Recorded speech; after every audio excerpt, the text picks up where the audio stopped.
kita semua. Perkenalkan, saya Insinyur Andriani STMT, dosen pada Prodi Teknik Sipil Fakultas Teknik Universitas Muhammadiyah Parepare.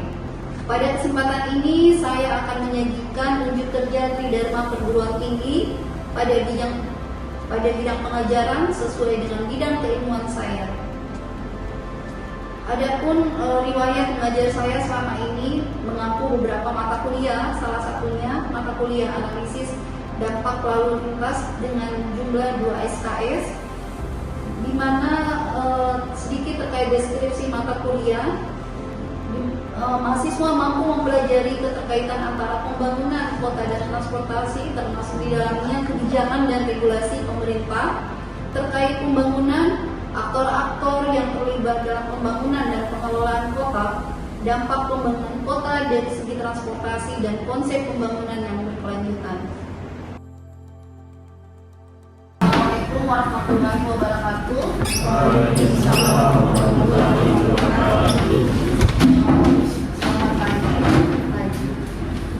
Hari ini kita akan masuk untuk pertemuan pertama pada mata kuliah analisis dampak lalu lintas. Lalu lanjutan, sebelumnya kan kita sudah pernah mendapatkan mata kuliah analisis dampak lalu lintas. Sudah pernah kan di semester sebelumnya? Dan ini kita akan lanjut dengan analisis dampak lalu lintas lanjutan. Oke, sebelum kita mulai, untuk berdoa sejenak.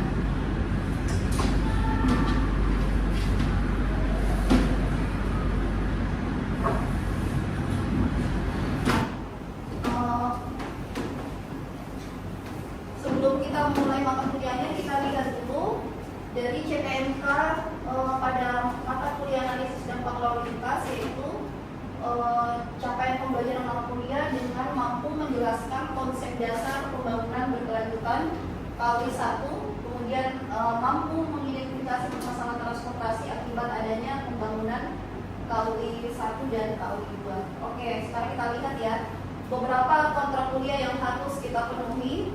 Terdapat kehadiran di 10%, kemudian tugas 20%, dan ujian tengah semester 30%, dan ujian akhir semester 40%. Jadi totalnya semua ada di 100% ya.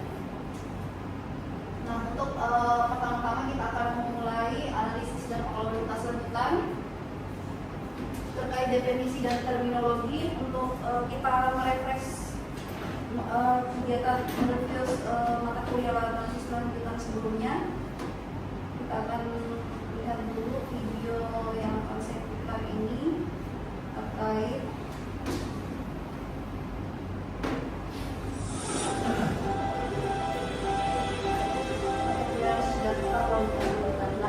yang kita saksikan ini adalah lokasi PT Makassar Teknik yang berlokasi di kawasan tunjangan dari industri Paraboe. Ini adalah kegiatan industri perdagangan yang dilakukan analisis dan lalu lintas. Dan ini berikut luasan-luasan internal yang ada di dalam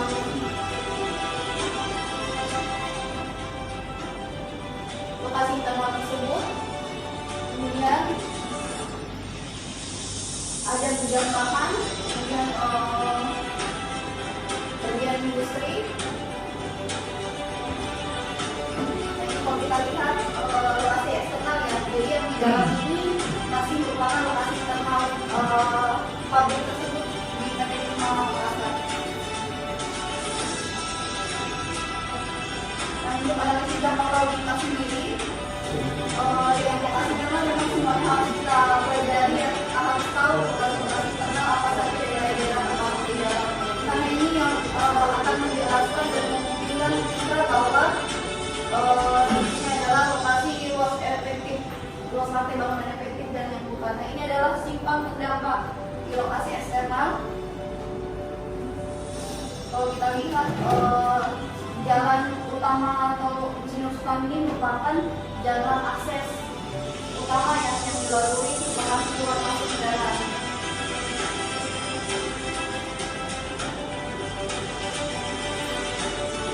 Kalau kita lihat arah yang akan keluar ke jalur tol, ini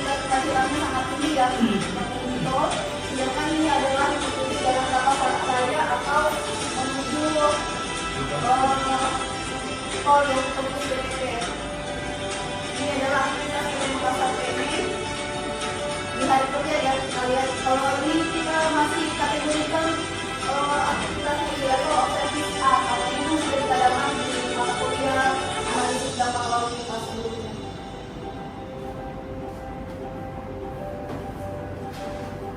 Ini merupakan aktivitas penuh pada hari kerja. Kalau kita lihat dampak yang timbul ini adalah terjadi setiap pembangunan itu ada peningkatan signifikan terhadap kapasitas jalan. Nah, ini kita lihat ada beberapa visual terkait ciri-ciri kota, di mana kota itu termasuk kepadatan tinggi, kemudian ada infrastruktur padat. Apa yang dimaksud infrastruktur padat yang bisa kita saksikan? Ada jalan, ini ya, jalan, kemudian jembatan, dan ada gedung. Kemudian ada berbagai macam ragam aktivitas ekonomi. Kemudian masalah lalu lintas kompleks. Ada yang bisa sebutkan salah satu masalah lalu lintas kalau kita lihat visualnya ini? Yang siapa? Yang bisa menyebutkan? Kalau kita lihat visual ini berarti apa? Ya, kemacetan itu salah satu masalah lalu lintas kompleks ya. Nah, sekarang kita ke refleksi pembangunan kota, di mana tujuan pembangunan kota yaitu meningkatkan kesejahteraan. Kemudian yang kedua, pemerataan ekonomi dan sosial, dan ketiga, penataan ruang yang efisien. Nah, yang mana dikatakan meningkatkan kesejahteraan? Kalau kita di kota, meningkatkan kesejahteraan itu misalnya ketersediaan lapangan kerja. Kemudian apalagi misalnya kalau kita di kota kayak seperti kita ini, misalnya dari lokasi tempat lahir atau di kampung kita mau kuliah di kota, itu tujuannya untuk mendapatkan pendidikan yang layak. Itu salah satu ya. Kemudian ada lagi pemerataan ekonomi dan sosial. Nah, pemerataan ekonomi dan sosial, kalau misalnya kesejahteraannya baik, maka pemerataan ekonomi dan sosialnya juga baik. Kemudian ada lagi penataan ruang yang efisien. Jadi memang seharusnya satu kota itu dikembangkan harus ada RT, RW atau rencana tata ruang kota dulu, baru pembangunannya, baru membangun. Pola pembangunannya sebaiknya kita mengikuti dengan rencana tata ruang yang telah dibuat oleh pemerintah terkait dan stakeholder terkait. Kemudian agar nanti pembangunan kedepannya itu sudah sesuai. Jadi biasa kalau kita lihat ya, untuk pembangunan itu rumah, kalau di jalan nasional jarak sempadan jalan ke rumah itu sebaiknya minimal 15 ya, 15 meter. Jadi tidak boleh membangun maksudnya dekat sekali dengan garis sempadan jalan. Makanya nanti kalau ke depannya sebenarnya itu daerah milik jalan daerah milik jalan, tetapi karena dia tidak sesuai dengan syarat pembangunan, kita tidak mengikuti, itulah yang kena penggusuran ya. Makanya banyak biasa masyarakat yang protes bahwa ini mungkin kita bisa lihat kasusnya pernah yang di jalan Sudirman ya. Sudirman itu kemarin agak lama untuk perbaikan jalannya karena banyak masyarakat yang tempat tinggalnya kena masuk di daerah penggusuran, padahal sebenarnya itu adalah daerah milik jalan. Jadi sebenarnya yang membangun kita yang salah ya, karena membangun masuk di daerah milik jalan. Karena jalan itu kalau kita ada penambahan kapasitas lalu lintas otomatis 5-10 tahun ke depan itu jika di RTW sudah diatur bahwa nanti ada pelebarannya, jadi pelebaran itu bisa membantu untuk penambahan kapasitas jalan.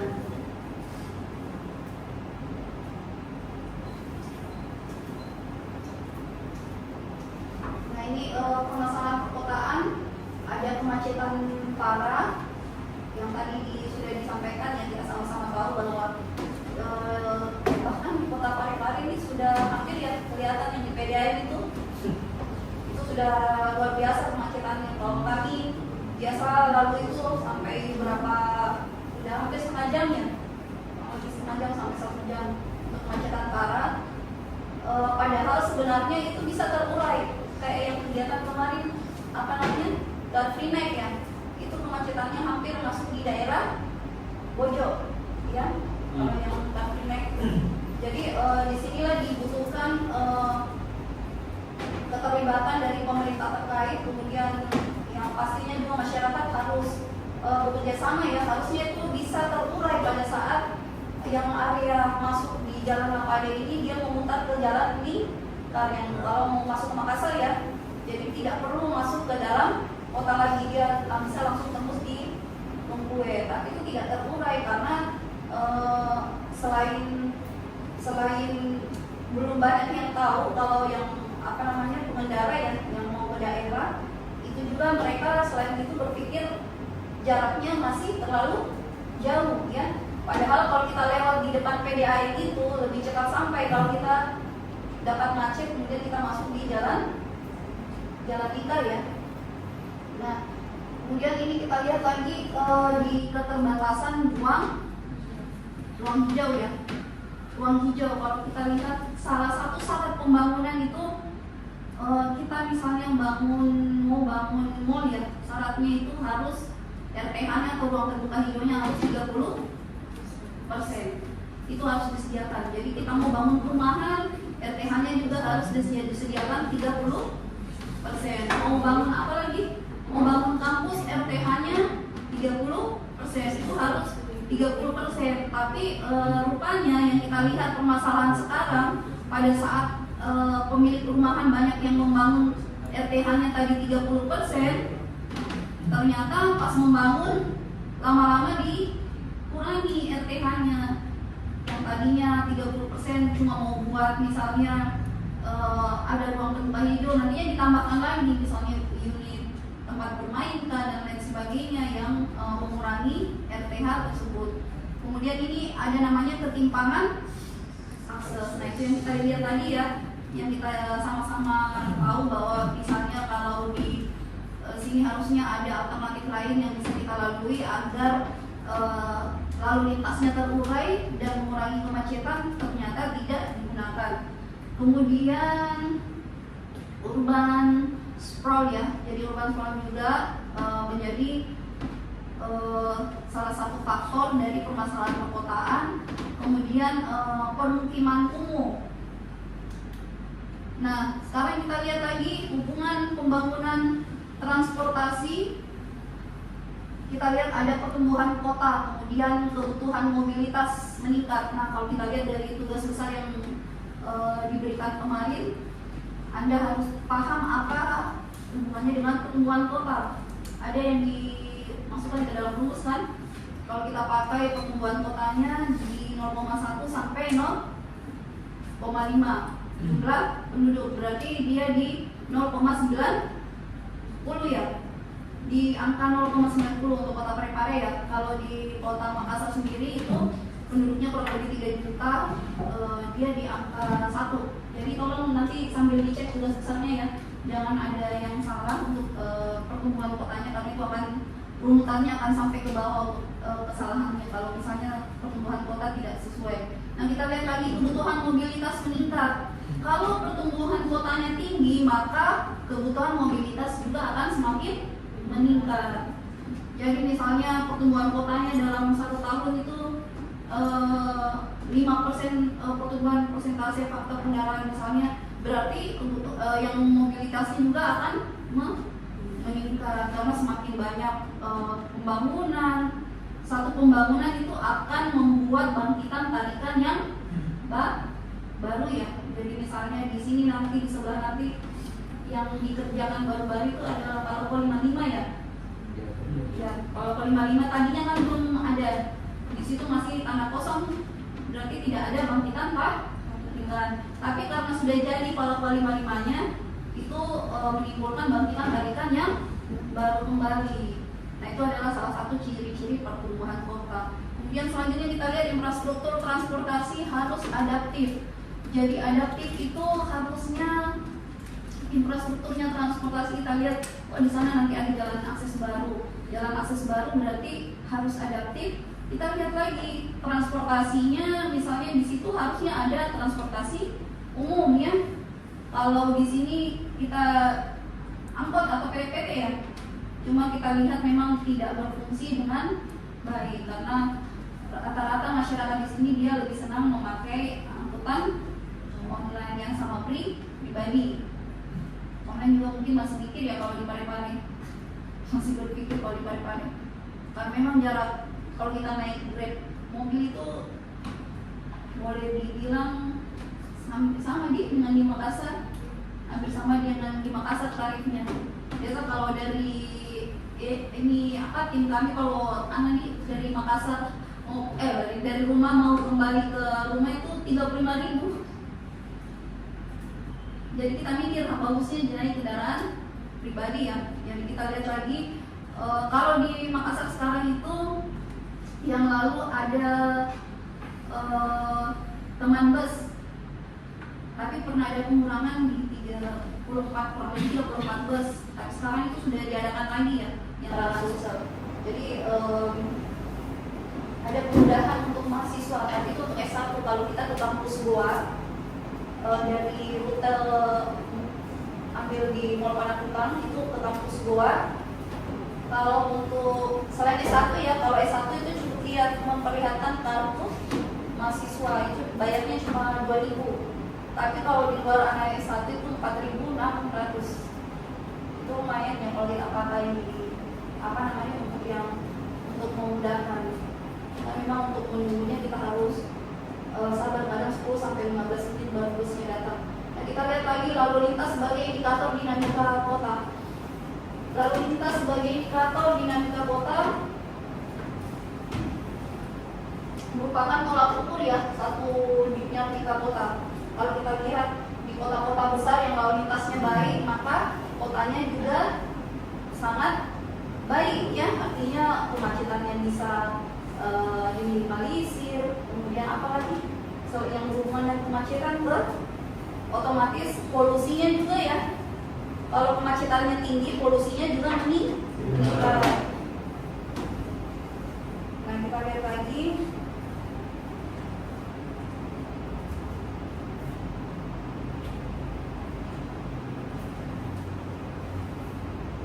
Kita lihat lagi untuk kebijakan pusat terkait kota dan transportasi.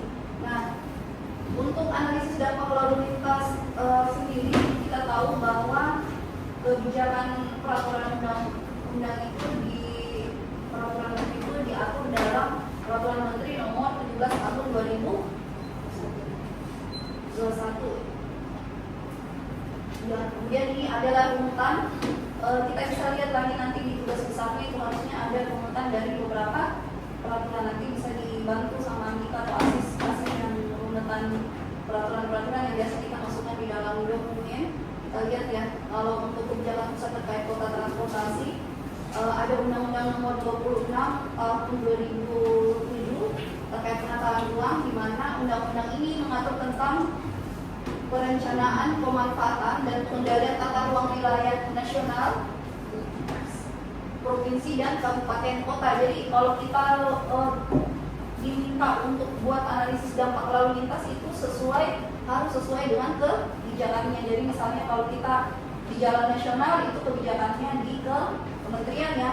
Kemudian kita masuk provinsi berarti kita kebijakannya di tingkat provinsi, dan kabupaten kota itu kebijakannya di kabupaten kota. Jadi misalnya ada kerusakan jalan, ada masalah kemacetan dan lain sebagainya, kita tidak boleh sembarang mengklaim. Misalnya kalau di jalan Ahmad Yani ini ada yang protes kenapa dari dinas perhubungan kotanya tidak mengatur dan lain sebagainya, tidak memperbaiki dari PUPR-nya dan lain sebagainya, karena itu semua punya kebijakan tersendiri ya, walaupun harus tetap termonitor dengan instansi terkait daerah. Nah, kalau di jalan nasional sendiri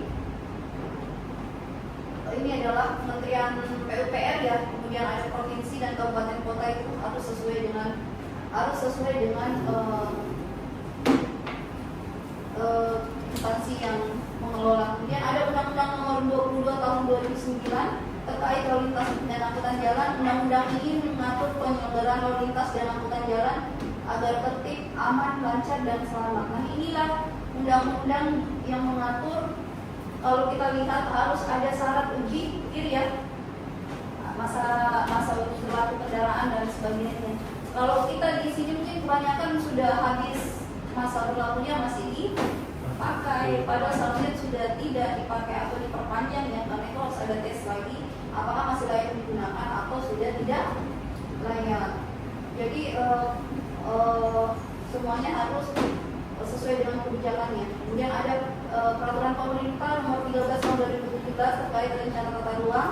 Nah, ini adalah peraturan pemerintah dari turunan Undang-Undang nomor 26 tahun 2007 ya. PP ini menjelaskan secara teknis tentang penyusunan dan pemanfaatan rencana tata ruang yang kita sampaikan sebelumnya bahwa harus ada rencana tata ruang wilayah atau RT RW ya, sebelumnya harus menyesuaikan pembangunannya.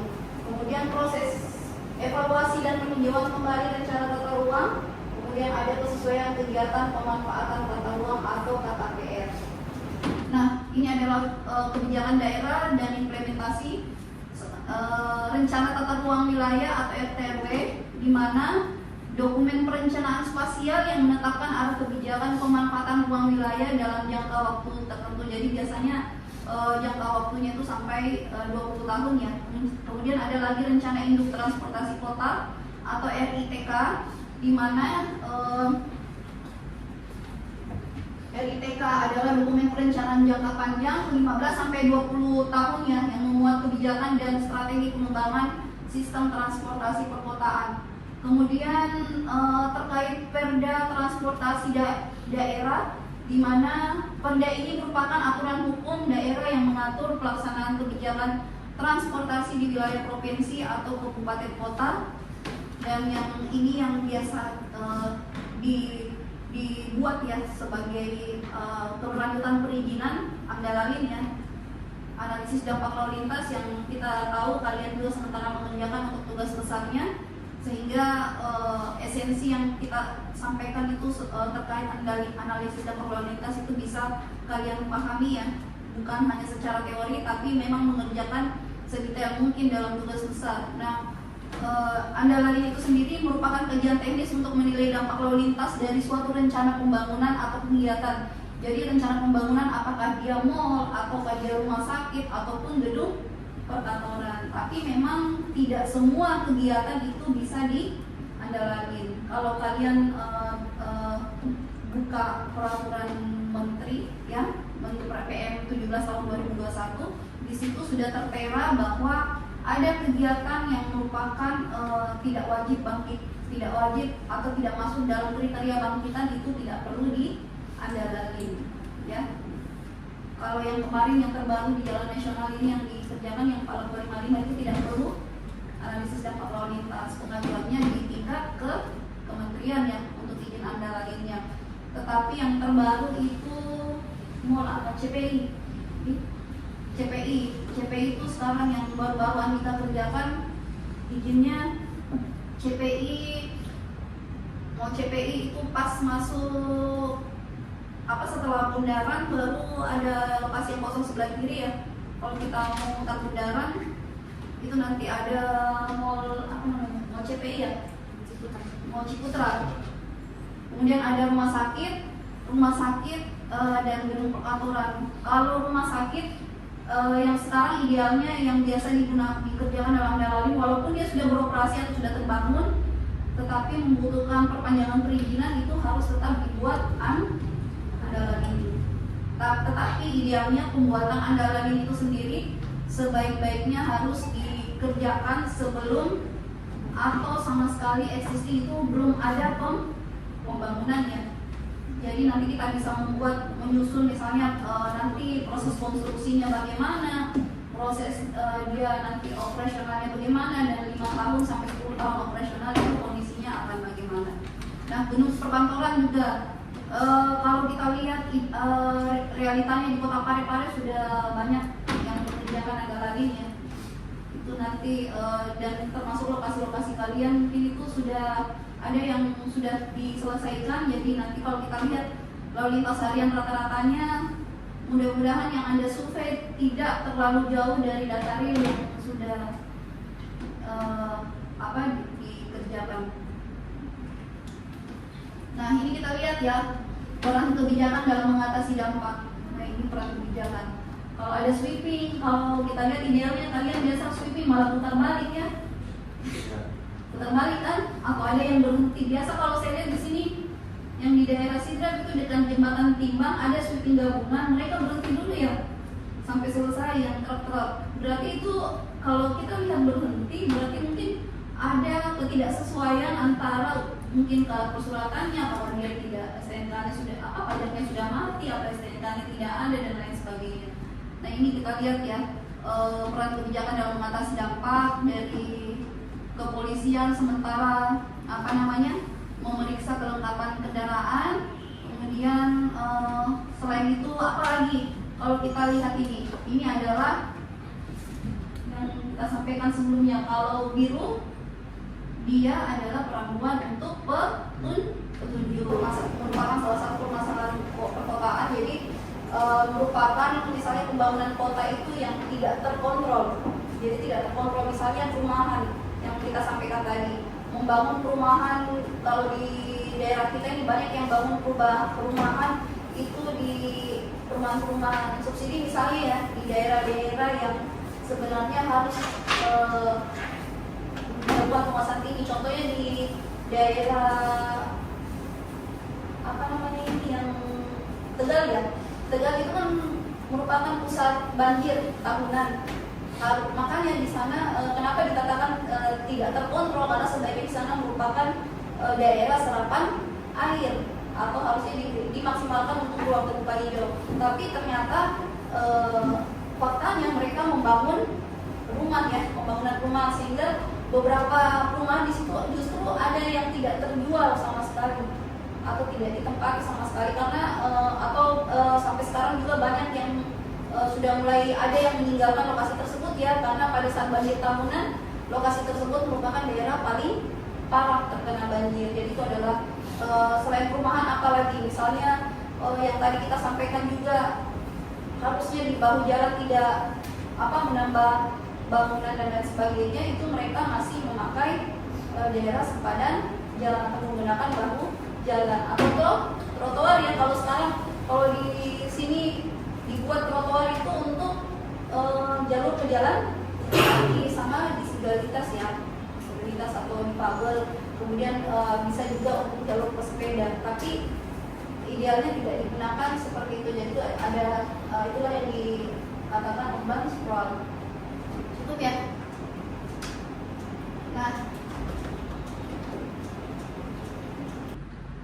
Nah ini kita untuk penutup atau refleksi.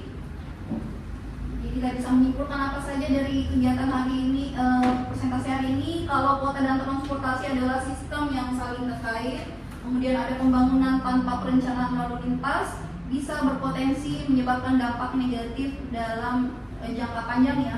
Kemudian ada kolaborasi dan kepatuhan regulasi yang merupakan kunci dari akses. Jadi kerjasama, kemudian ada kepatuhan terhadap peraturan-peraturan yang dibuat, itu adalah kunci sukses dari lancarnya lalu lintas, terutama untuk transportasi kota. Oke, sekian untuk hari ini. Terima kasih. Jika ada salah kata mohon untuk dimaafkan, dan untuk kita lanjut di pertemuan selanjutnya di minggu depan. Terima kasih. Assalamualaikum warahmatullahi wabarakatuh. Waalaikumsalam warahmatullahi wabarakatuh.